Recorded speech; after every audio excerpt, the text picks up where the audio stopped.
എല്ലാവർക്കും നമസ്കാരം. സ്പൈസ് ട്രഷേഴ്സിലേക്ക് സ്വാഗതം. ഇന്ന് ഞാൻ നിങ്ങൾക്കായി ബൈങ്കൺ മസാല അല്ലെങ്കിൽ കത്തിരിക്ക മസാലയുടെ റെസിപ്പിയുമായി വന്നിരിക്കുകയാണ്. ഇത് വളരെ ഇന്നോവേറ്റീവ് ആയിട്ടുള്ള റെസിപ്പിയാണ്. ഇതൊരു മഹാരാഷ്ട്രൻ റെസിപ്പിയാണ്. നിങ്ങൾ എല്ലാവരും ട്രൈ ചെയ്യുക, നിങ്ങൾക്ക് തീർച്ചയായും ഇഷ്ടപ്പെടും. കത്തിരിക്ക പൊതുവെ ഒരു ബോറിംഗ് വെജിറ്റബിൾ ആയിട്ടാണ് എല്ലാവരും കാണുന്നത്. പക്ഷെ ഇത് ഒരു പ്രാവശ്യം നിങ്ങൾ ട്രൈ ചെയ്ത് കഴിഞ്ഞാൽ നിങ്ങൾ അതിന്റെ ഫാൻ ആവും. കാരണം ഈ റെസിപ്പി അത്രയ്ക്ക് ടേസ്റ്റിയാണ്. നിങ്ങൾ ഒരു പ്രാവശ്യം ട്രൈ ചെയ്യുക, എന്നിട്ട് ഫീഡ്ബാക്സ് കമന്റ്സിൽ അറിയിക്കുക. നിങ്ങൾക്ക് എന്റെ വീഡിയോസ് ഇഷ്ടമാവുകയാണെങ്കിൽ please like, share and subscribe to my channel. So നമുക്ക് വീഡിയോ സ്റ്റാർട്ട് ചെയ്യാം.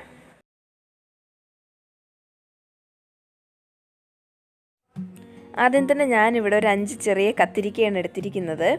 എന്നിട്ട് അതിനെ ഇങ്ങനെ 4 ക്രോസ് ആയിട്ട് ഇങ്ങനെ കട്ട് ചെയ്തെടുക്കുക. ഫുള്ളായിട്ട് മുറിക്കരുത്, ഇങ്ങനെ ഒന്ന് കട്ട് ചെയ്താൽ മതി. ഇനി ഇതിനകത്ത് ഫിൽ ചെയ്യാനുള്ള മസാലയുടെ പേസ്റ്റ് തയ്യാറാക്കാം. അതിനായിട്ടൊരു ബൗളിലേക്ക് 1 table spoon ginger garlic paste എടുക്കുക. എന്നിട്ട് അതിലേക്ക് 1 table spoon Kashmiri red chilli powder add ചെയ്ത് കൊടുക്കുക. 1/4 ടീസ്പൂൺ മഞ്ഞൾപ്പൊടി ആഡ് ചെയ്ത് കൊടുക്കുക. 1/2 ടീസ്പൂൺ ഗരം മസാല ആഡ് ചെയ്ത് കൊടുക്കുക. പിന്നെ ആവശ്യാനുസരണം ഉപ്പും കൂടി ആഡ് ചെയ്ത് നന്നായി മിക്സ് ചെയ്യുക.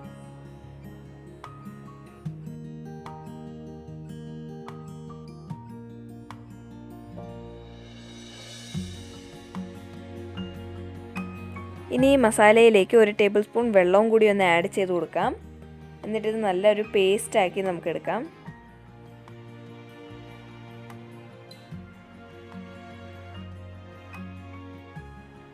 ഇനി ഈ തയ്യാറാക്കിയ മസാല പേസ്റ്റിനെ നമ്മൾ എടുത്ത് വെച്ചിരിക്കുന്ന കത്തിരിക്കകത്ത് സ്റ്റഫ് ചെയ്യാം. കത്തിരിക്ക മുറിക്കുമ്പോൾ നമ്മൾ ശ്രദ്ധിക്കേണ്ടത് കാര്യം, നമ്മളെടുത്ത കത്തിരിക്ക നല്ല ക്ലീൻ ആണോ എന്നൊക്കെ നോക്കിയിട്ട് വേണം ഇതിനകത്ത് സ്റ്റഫ് ചെയ്യാൻ. ഇതിനെ ഇങ്ങനെ 4 പോർഷനായിട്ട് കട്ട് ചെയ്തിട്ടുണ്ടായിരുന്നു. അതിനകത്തേക്ക് നമുക്ക് ഈ മസാല ഒന്ന് സ്റ്റഫ് ചെയ്ത് കൊടുക്കാം.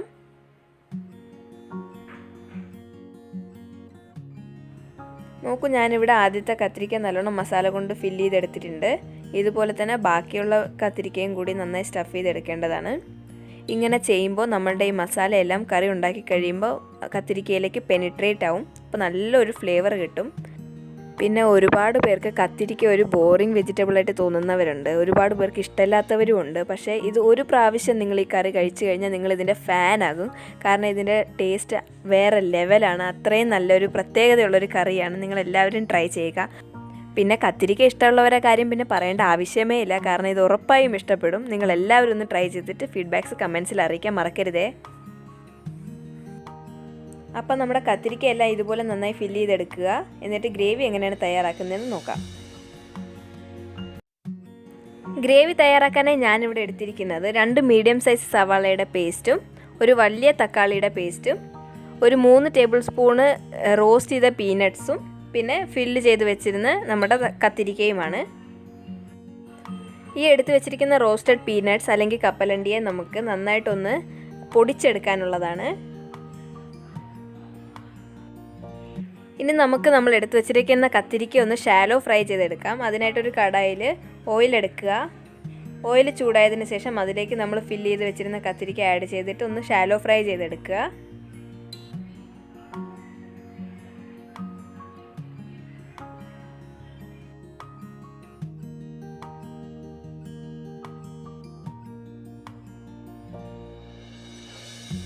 നമ്മുടെ കത്തിരിക്ക ഇപ്പോൾ ഒന്ന് ഷാലോ ഫ്രൈ ആയി കിട്ടിയിട്ടുണ്ട്. ഇനി നമുക്ക് ഇതിനെ ഒരു പ്ലേറ്റിലേക്ക് മാറ്റിയിട്ട് ഇതേ ഓയിലിൽ തന്നെ നമുക്ക് ഗ്രേവി ഉണ്ടാക്കാം.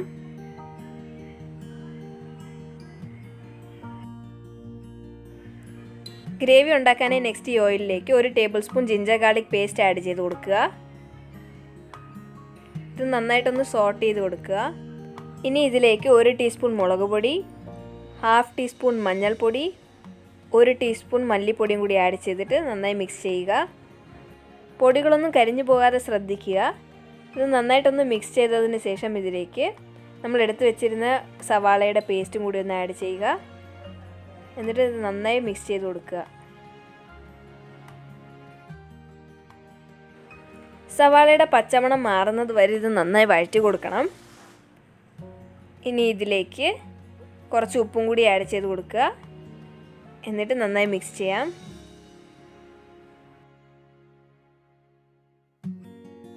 സവാളയുടെ പേസ്റ്റ് നന്നായി വെന്തതിന് ശേഷം ഇതിലേക്ക് നമ്മൾ എടുത്ത് വെച്ചിരുന്ന ടൊമാറ്റോയുടെ പേസ്റ്റ് ആഡ് ചെയ്ത് കൊടുക്കുക. എന്നിട്ട് ഇത് നന്നായി മിക്സ് ചെയ്യുക.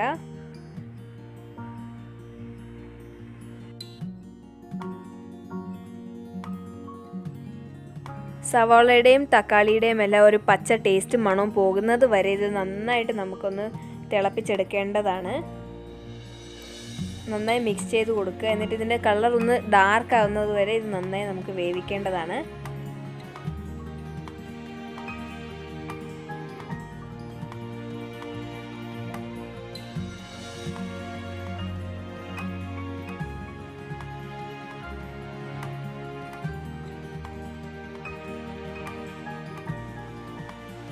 സവാളയുടെയും തക്കാളിയുടെയും പേസ്റ്റിൻ്റെ പച്ചമണമൊക്കെ മാറി ഇപ്പോൾ അതാ ചെറുതായിട്ട് ഓയിലൊക്കെ റിലീസായിട്ടുണ്ട്.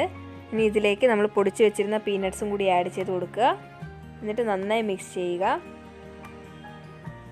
പീനട്ടിൻ്റെ പൗഡർ ആഡ് ചെയ്ത് കഴിയുമ്പോഴത്തേക്കും നമ്മളുടെ ഗ്രേവി നല്ല തിക്കാകും. അപ്പോൾ അതിലേക്ക് കുറച്ച് വെള്ളവും കൂടി ഒന്ന് ആഡ് ചെയ്ത് നന്നായി മിക്സ് ചെയ്യുക. എന്നാലും നമുക്ക് ആ കറക്റ്റ് കൺസിസ്റ്റൻസി കിട്ടുള്ളൂ ഗ്രേവിയുടെ. നിങ്ങൾക്ക് എത്ര വെള്ളം വേണോ അതനുസരിച്ച് അത് ആഡ് ചെയ്ത് കൊടുക്കുക. ഇനി ഇതിലേക്ക് നമ്മൾ ഫ്രൈ ചെയ്ത് വെച്ചിരുന്ന നമ്മുടെ കത്തിരിക്ക ആഡ് ചെയ്ത് കൊടുക്കുക. എന്നിട്ട് നന്നായി മിക്സ് ചെയ്യുക. കത്തിരിക്കയും കൂടി ആഡ് ചെയ്തതിന് ശേഷം ഒരു 5 മിനിറ്റ് നന്നായിട്ട് ഇത് നമുക്ക് വേവിച്ചെടുക്കണം. എന്നാലേ നമ്മുടെ ഗ്രേവി എല്ലാം നന്നായിട്ട് പെനിട്രേറ്റ് ആവുള്ളൂ കത്തിരിക്കയിലേക്ക്. ഒരു 5 മിനിറ്റിന് ശേഷം നമ്മുടെ കറി നല്ല ഡാർക്കും അതുപോലെ തന്നെ ഓയിലെല്ലാം റിലീസ് ചെയ്ത് നല്ല പെർഫെക്റ്റായി കിട്ടിയിട്ടുണ്ട്. അങ്ങനെ നമ്മുടെ കറിയെല്ലാം റെഡി ആയിട്ടുണ്ട്. ഇനി നമുക്കിതിലേക്ക് കുറച്ച് മല്ലിയിലയും കൂടി ആഡ് ചെയ്തിട്ട് ഗ്യാസ് ഓഫ് ചെയ്യാം. എന്നിട്ട് ഇതൊരു സെർവിങ് പ്ലേറ്റിലേക്ക് മാറ്റാം.